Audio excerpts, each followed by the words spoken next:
The U.S. just gave a temporary green light to two of the world's biggest chip makers, Samsung and SK Hynix, approving annual licenses that let them keep shipping American chip-making equipment to their factories in China through 2026.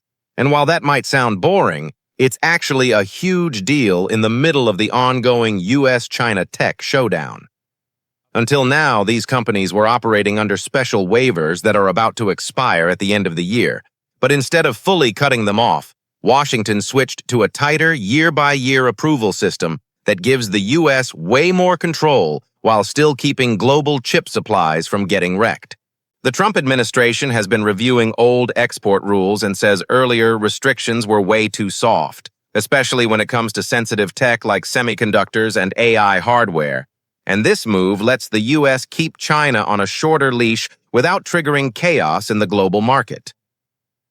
China is still a major production hub for Samsung and SK Hynix, especially for memory chips used in phones, laptops, servers, and AI data centers, and those chips are already getting more expensive because demand is exploding and supply is tight. Cutting these factories off overnight could have spiked prices even more and hit consumers hard. So this license system is basically a balancing act. Protect national security, but don't break the tech economy.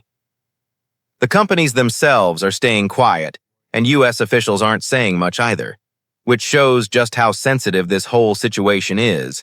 But analysts say this gives Washington leverage while giving chipmakers short-term stability. Bottom line, Samsung and SK Hynix can keep their China plants running for now, but every year those licenses come up for review, the pressure's back on, and that's a clear sign that the global chip industry is no longer just about tech. It's about power, politics, and who controls the future of AI.